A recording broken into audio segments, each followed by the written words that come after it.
A routine conjugal visit turned into a chilling crime scene when 38-year-old Rebecca Cartwright was found strangled inside a visitation unit at Blackridge Correctional Facility. Her husband, convicted mass murderer Daniel Cartwright, was the only other person in the room.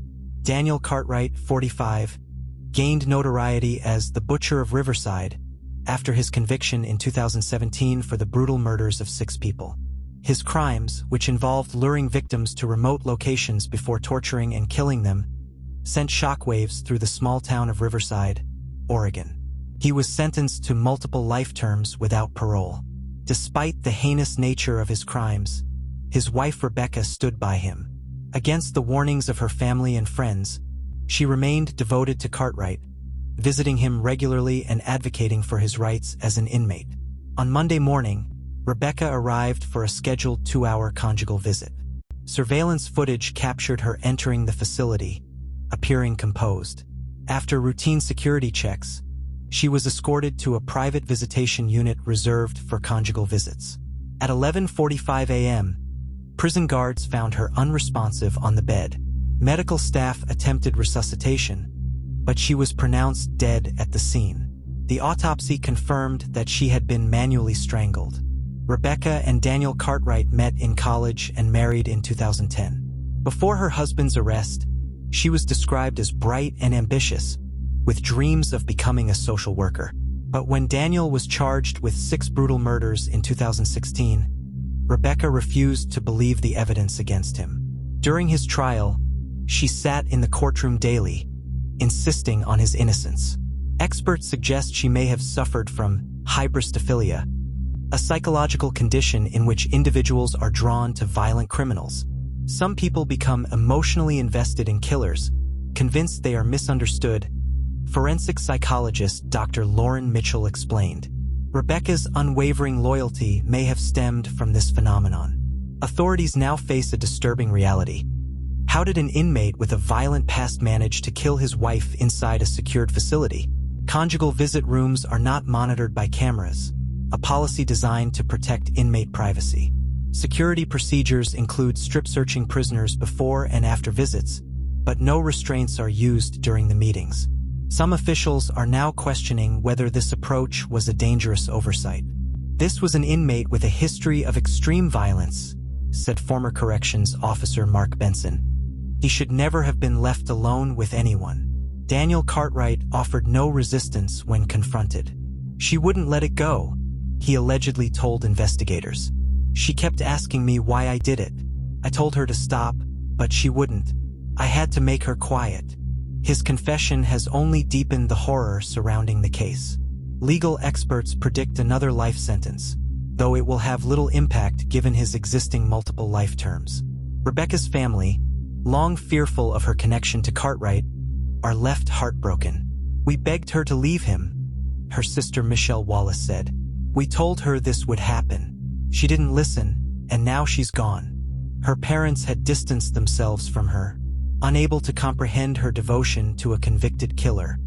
We lost her years ago, her father Robert Evans said. Now it's final. Rebecca's murder has ignited debate over whether violent offenders should be granted conjugal visits. In response, Blackridge Correctional Facility has suspended all such privileges pending an investigation. We must reassess the risks versus benefits, said corrections reform advocate Angela Ruiz. This tragedy should force us to rethink our policies. An unsettling discovery has added another layer of mystery. Authorities found a note in Rebecca's purse, written in her handwriting. If anything happens to me, know that I was finally ready to hear the truth.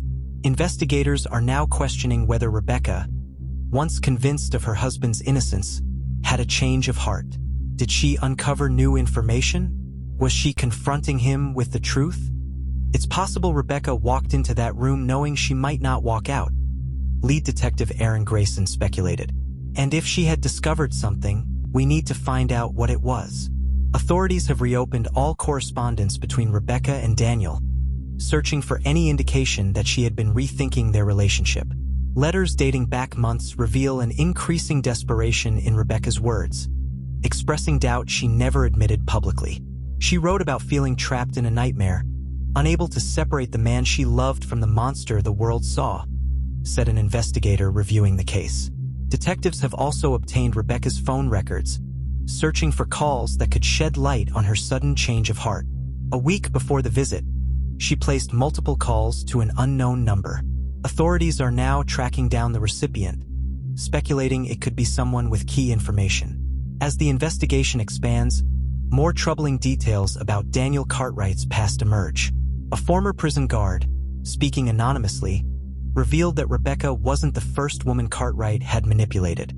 There were other women who wrote to him, the source claimed. One disappeared years ago after corresponding with him for months. No one thought much of it at the time, but now, it's chilling. Authorities are revisiting cold cases involving women who had connections to Cartwright, questioning whether he might have orchestrated other crimes from behind bars. Adding to the intrigue, an inmate in a nearby cell reported hearing a conversation between Cartwright and another prisoner after Rebecca's murder. He said, "She finally figured it out. Too late now," and laughed. The inmate told investigators.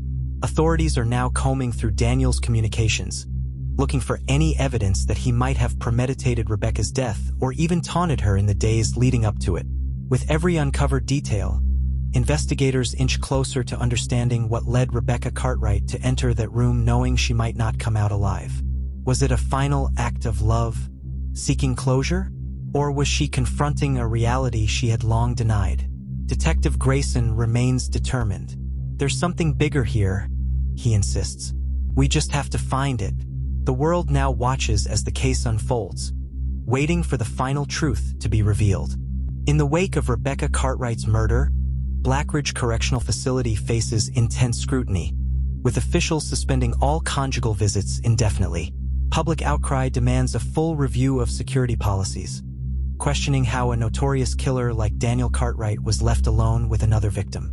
Meanwhile, Detective Grayson remains relentless, pursuing the mysterious missing women tied to Cartwright, determined to unravel the full extent of his crimes. Rebecca's family, shattered by grief, struggles to make sense of her devotion to a man who ultimately took her life. Her sister, Michelle Wallace, speaks out publicly, warning others about the dangers of becoming ensnared by manipulative criminals. She thought she could save him, Michelle says in a tearful interview. Instead, he destroyed her. As authorities dig deeper, a chilling possibility emerges. Was Rebecca's death truly spontaneous? Or was it part of a long-planned execution meant to silence her? A final cryptic letter found in her home hints at something larger. "I know what he did. I need proof." With new leads surfacing, the case is far from over. Daniel Cartwright may be behind bars, but his darkness continues to cast a long, menacing shadow. Detective Grayson is far from done.